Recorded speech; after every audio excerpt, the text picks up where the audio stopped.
Good afternoon, everyone, and welcome to our Facebook Live conversation series, Getting Personal with Parkinson's. I'm Whitney Chapman. I'm the Programming and Production Coordinator for the Marlene Myers and JCC Manhattan's Edmund J. Safra Parkinson's Wellness Program, supported by New York's largest healthcare provider, Northwell Health. For 15 years now, we have been hosting programs here at the JCC for individuals living with Parkinson's. And you can find these programs on our website by visiting www.mmjccm.org/Parkinson's. And you'll see the link below in the comments section. For those of you who are joining us for the first time, welcome. This program is for anyone whose life has been impacted with Parkinson's. Whether you're someone who is living with the disease, have friends or family who are interested in learning more, we're for you. I want this conversation to help put a face to Parkinson's and to introduce you to people living and thriving with PD. And we welcome your input. If you want to be a guest or if you know something of interest or a topic that we should cover, please reach out to me and let me know. You can direct your inquiries to me directly at wchapman@mmjccm.org. And again, my information will be below in the comment section. So I know we mentioned that we talk about individuals living with Parkinson's, but we also in this series introduce you to organizations and people that work with Parkinson's and have expertise. And today I'm really excited to introduce you to Dan Dumsha and Rosemary Morrison of Tightrope Improv Theater and their Improv for Parkinson's program. These two dynamic artists and I had a chat that we pre-recorded, and I want to share it with you now. And then we'll meet up afterwards for some conversation and to give you some updates. If you have any questions while you're listening or watching, feel free to put it in the comment section below and I'll happily answer them afterwards. And let me warn you, you might laugh a little bit today, so make sure your face is ready for some laughter. Let's go to the video. So I am so excited to finally get to sit down and talk with you two. Rosemary and Dan, welcome to Getting Personal with Parkinson's. Let me just start off by asking you, how did each of you get into improvisation?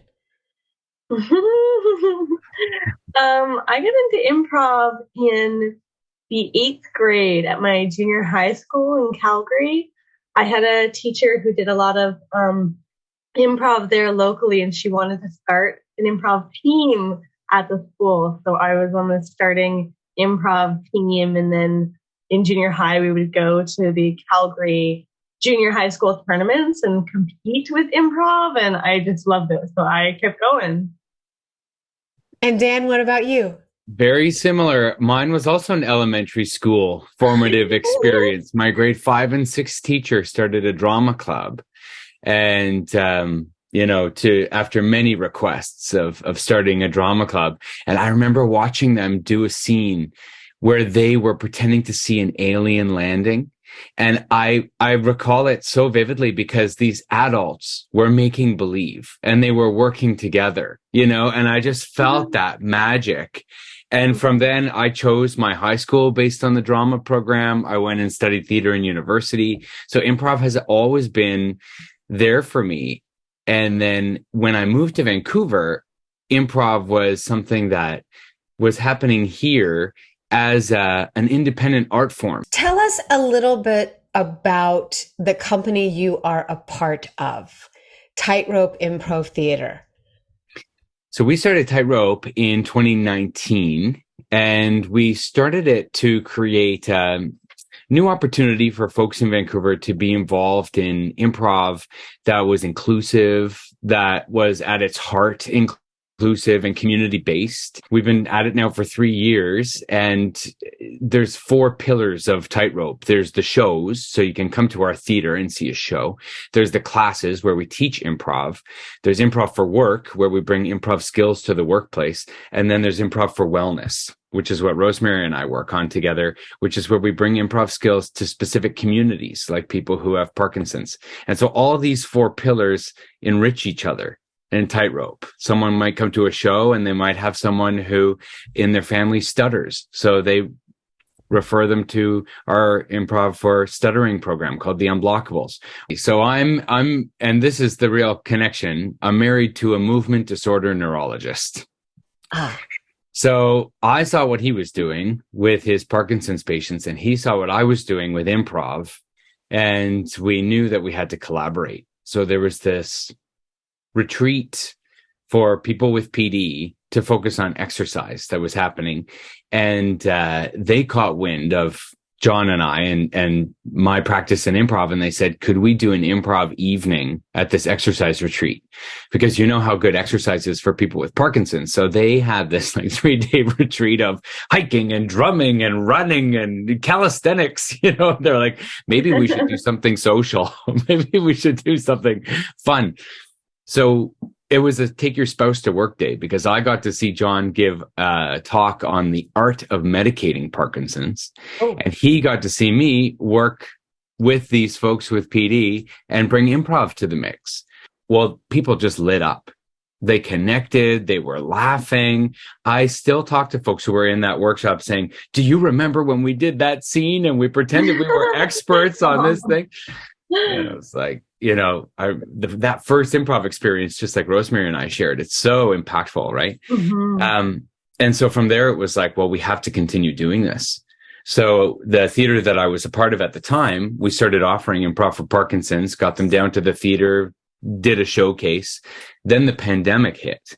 So we began our first virtual program, Improv for Parkinson's, and we actually found that we could connect with people across geography, that it was fun and that it worked and that it was enriching. And so we started this whole practice around Improv for Parkinson's happening virtually over Zoom. Wow. And it grew. So we needed help. So that's why Rosemary joined us. So it was like, we need someone to coordinate all these classes and all these people and all these partnerships. So I posted for a wellness coordinator, and Rosemary was so enthusiastic about it, about growing it. One of the rules in improv is say yes to everything, but we teach kind of a different, it's not necessarily say yes to everything. It's more of a take things as they come and accept the situation and then build off of that. And that can be really helpful for people with Parkinson's, because that diagnosis can come and you're like, oh my God, what do I do with this? And it's really great to have these improv classes where we're kind of teaching the build off of it. Take what's presented to you, even if it is a diagnosis, and find other ways around it, find community, find the laughter, those kind of things. Also, the community is a great thing, having those classes, just coming in on the computer, having that be accessible, having a group of people who are experiencing similar things and just meeting and having a laugh, and having it not always be about Parkinson's. I think that's something that I hear from a lot of students, is that we talk about the skills that you can apply, and then sometimes we just do improv. We just have a laugh, and it's not always about it, and they really appreciate that. There's a lot of like hand-eye coordination that we get into. We have a lot of movement in our games. We have a lot of quick thinking. That's a really great thing, is just to kind of let go of what needs to be said, what's the right thing to say, and getting into a quick thinking where it's more just what comes up and giving that sort of freedom. And that helps you get into letting go of all those stressors and working through the barriers. Is there a game we can try?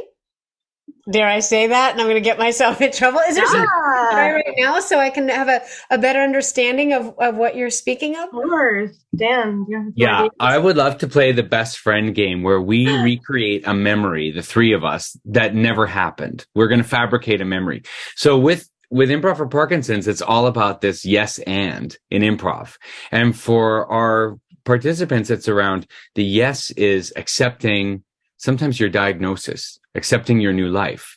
And the and is what you're going to do now that you have Parkinson's, and how you're going to connect with others and live a positive life. So that action of yes and is applied to PD, but we're going to apply it right now to the way that we collaborate. So I'm going to say, Whitney, do you remember when? And then I'll say some activity or some place, and you're going to respond with 5 yeses to really accept that, Okay. we're fabricating this memory together. Yes, yes, yes, yes, yes. Okay. Then you're going to add something on to that memory. You're going to complement my offer with some other detail. And then Rosemary's going to go, yes, yes, yes, yes, yes. And she's going to add something on. Okay. Okay. So The pressure's on. okay. I'm going to pick, give me a letter of the alphabet, Whitney. We'll really make this improvised. S. S. Okay. Whitney, do you remember the time that the three of us went to Spain? Yes. Yeah. Yeah. And what happened? What do you remember from that? I remember eating paella. It was the best paella ever. Yes, yes, yes, yes, yes, yes, yes. Oh my gosh. And then we saw that lady in concert. We took our paella drink. Oh, Dan, do you remember who it was? Oh, yes, yes, yes, yes, yes. It was that famous dancer. She was dancing, right? The flamenco dance from Spain. And we were eating that paella. And it was so late, right? Because they all eat late. We were eating the dinner and watching the flamenco dance of that national flamenco dancer. Oh, and you remember what happened next, Whitney? Oh, yes, yes, yes, yes, yes. Because my cell phone died while I was trying to take a picture, and I couldn't remember the name of my hotel to go home. Yes, yes, yes, yes, yes, yes, yes. Okay, so what I remember is that we asked someone else, we used my phone, and we asked this guy who was also in the audience to take a picture for us. And then he said, hey, are you going to the big hotel?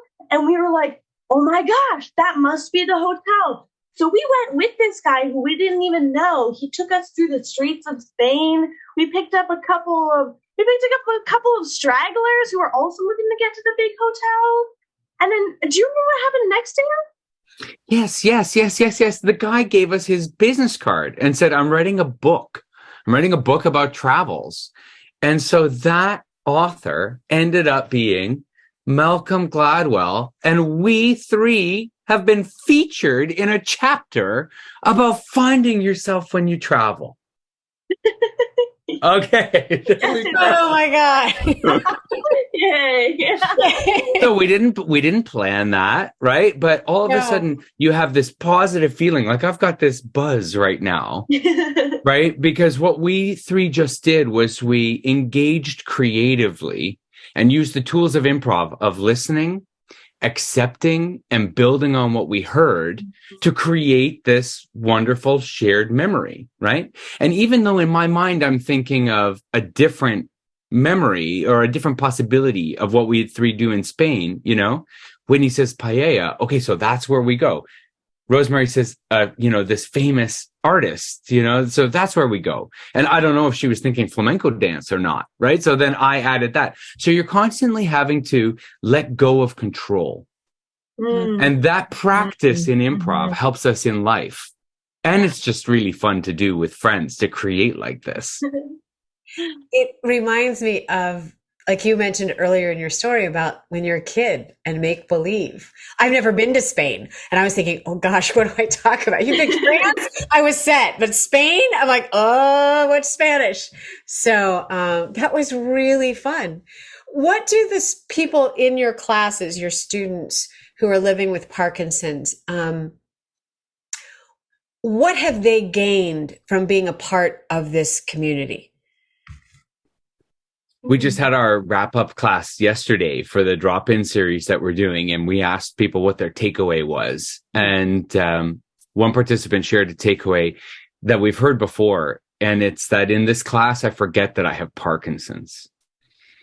And that kind of relief comes from creating a safe space where people can connect creatively and not worry about if they have a tremor, if they have dyskinesia, if they're slow on that day. It's not a place of judgment. It's a place of connection. And so what people get from that connection is this feeling of being inspired and contributing to something. When people with PD have the meds, they have on periods and off periods, and they can't predict or control that. So if one of us was having a big delay like that, we would tune into the speed of fun for our trio, and we wouldn't be impatient. And I think that feeling of non-judgmentalism and acceptance, it creates this improved sense of worth, an improved sense of community with the people who take improv with us. And that's what we're hoping and we've seen last with people, where they come back and or even if they just take a couple classes with us, they are equipped with a different skill to approach life. What we're talking about now in the way that we're presenting this work is creative skills for cognitive health. Ah, that's a really great languaging or way of describing why we want to do this. It's hot off the press because we're doing an abstract for Barcelona for the World Parkinson's Congress. And so we're trying to get a poster, and it's been a really good exercise because it's made us reflect on how do we talk about this program in 350 words. So the whole idea is improv for Parkinson's, creative skills for cognitive health. You could start with yes and. Rosemary, what if someone is shy or they're not very funny? They don't think they're very funny. It's not about being funny. We actually had that at our, we had a summit. We started an inaugural Improv for Parkinson's Summit where we had some of the different practitioners of this come together, and we did a performance, and our Improv for Parkinson's troupe performed. And someone in the audience commented, well, this isn't funny. I'm not finding this very funny. And we had someone else jump onto that right away and say, this isn't about being funny. Look at how much fun they're having. And really, it's not about being funny. You don't need to be witty. You don't need to have the best jokes.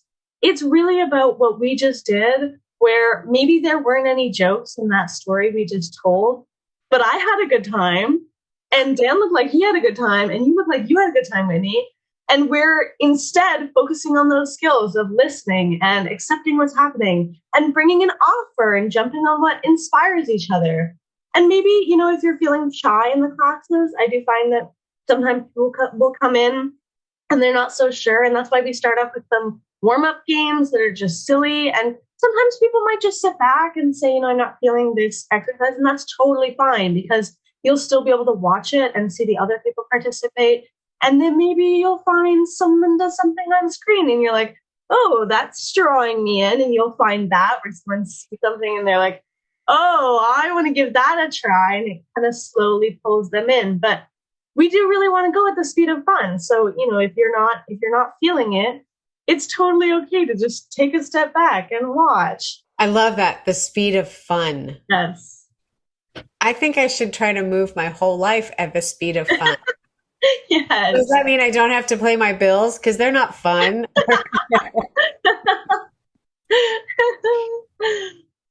Probably means you shouldn't kill yourself trying to pay the bills. You gotta find a way where there's a balance between enjoying the time you have on the spinning rock and paying the rent to the landlord. Yes, totally. Oh, this is great. Now, for someone who has never done improv and someone living with Parkinson's, how do we find you? Can we participate if we're not in Canada? Because you are in Canada, I should say that, and we're in the US. How do we get involved? How do we find out where do we go?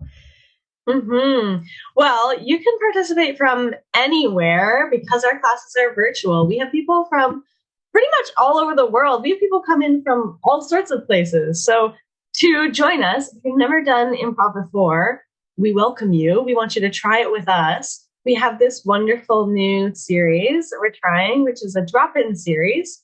So we'll have 12 weeks of classes in January. We just tried the drop-in for the first time this fall, and it was great. So you can come and try like one class and see how it feels. You don't have to have any experience. You just come in, try the games, and then you can keep going. So you can find registration on our website. We have our programs, and under there we have Improv for Parkinson's, or people can always send me an email. My email, I'll share it with Whitney, but it's rosemary@tightropetheater.com, because I'm there to help people get registered, answer their questions about it, all that. And then we register through Eventbrite. So for the drop-in, you can register for one class, you can register for all the classes together, and then we can also add you to our mailing list. So new opportunities that come up, we can let you know about it. We're always trying to grow the program, bring in some exciting new classes. Yeah. And those are virtual. So folks can join from anywhere. Virtual. They're on Zoom. These drop-in classes that Rosemary mentioned that start in January, they happen over Zoom. We are getting our in-person practice back up and running and talking with some great partners about bringing in-person improv, possibly to Manhattan. So we want to get this to more people who have PD, because these improv skills, they'll help you interact with your loved ones and with all the people in your life in a different way. Our mission is to get this out there so more people experience it. Not everyone is going to become an improviser and join our performance troupe. By the way, we have Canada's first PD performance troupe. All performers have PD in that troupe, and they perform twice a season. That season 7 is starting off in January too. But not everyone's going to do that track. Some people might drop in for one class, learn something about deep listening, and then say, that was great. That was great. I'm going to go back to my gardening club now and listen deeply to the plants. Now, I know that you all started working on a study about Parkinson's. Can you fill us in a little bit on what that study is about? Yes. So we partnered with Mount Sinai Hospital. We have a researcher there, Dr. Joan Mirvite, and she works in the movement disorder clinic there. And when my husband did his fellowship, he met Joan. So they stayed in touch after doing a Improv for Parkinson's workshop there in 2017, 2018. We had a bunch of improvisers in New York, and we said, let's try doing a workshop. So she got in touch and said, well, I see you're doing this program again. Let's run it for the folks in our clinic here in Mount Sinai, and I'd like to study it. So we took the PDQ 39, that test of different areas of well-being for people with PD, and folks filled it out at the beginning of our 6-week program and at the end of our 6-week program. And so we have initial data there around Improv for Parkinson's ability to boost mood, to create connective feeling with people with PD to the community, to the PD community, and as well looking at some of the symptoms around word recall, around facial expression, around hand-eye coordination, this kind of stuff.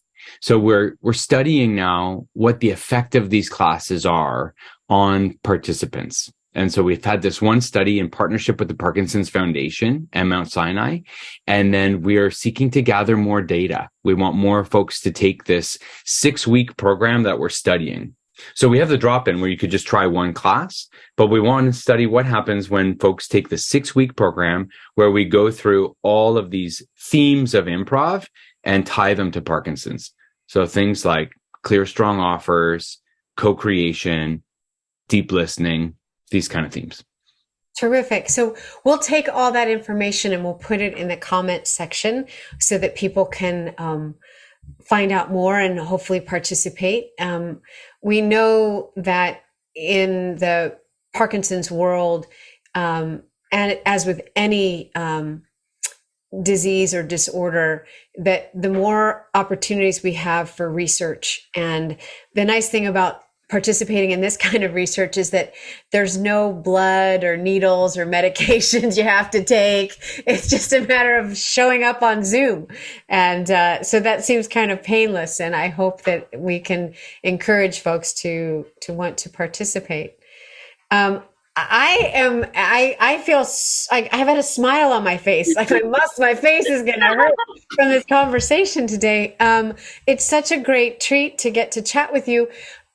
Anything else that you want to share? Oh, I know I have one other question. What have you each learned from being a part of the Parkinson's community?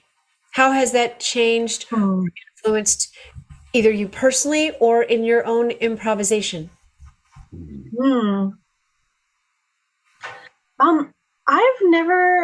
I think that doing improv for a long time, I was working with a pretty specific group of people for a really long time.